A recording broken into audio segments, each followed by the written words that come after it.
Olá, cá estamos para mais uma aula de matemática.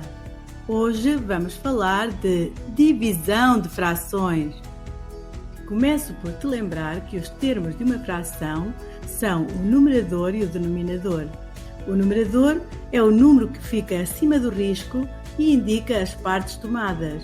O denominador é o número que fica abaixo do risco e indica o total de partes em que a unidade foi dividida. Para dividir uma fração por outra fração, o que deves fazer é multiplicar a primeira fração pelo inverso da segunda. Então, colocamos do outro lado do sinal igual a primeira fração e depois invertemos a segunda para multiplicar. Por exemplo, 3/5 a dividir por 2/8. Passamos o 3/5 para o outro lado do igual e multiplicamos pelo inverso de 2/8, que é 8/2. Agora, multiplicamos o numerador pelo numerador, 3 vezes 8, 24, e o denominador pelo denominador, 5 vezes 2, 10. A fração que obtivemos foi 24 décimos, vamos simplificá-la dividindo os dois termos por 2 e o resultado final é 12/5.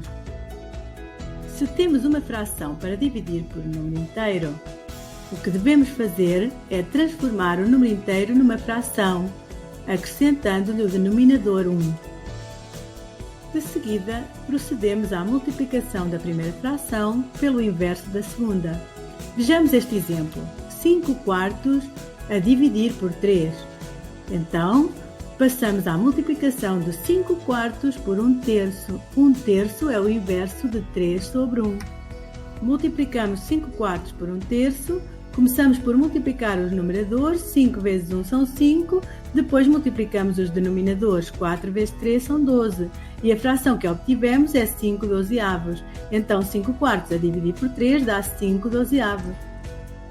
Se a divisão for um número inteiro a dividir por uma fração, por exemplo 8 a dividir por 3/2, transformamos o número inteiro numa fração colocando o denominador 1, ficamos com 8 sobre 1, e multiplicamos pelo inverso da segunda fração.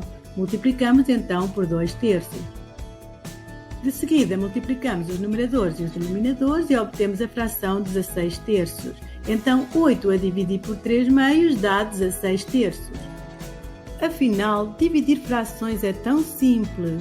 Basta saber a seguinte regra: copia-se a primeira fração para o outro lado do igual e multiplica-se pelo inverso da segunda fração. Ora, experimenta!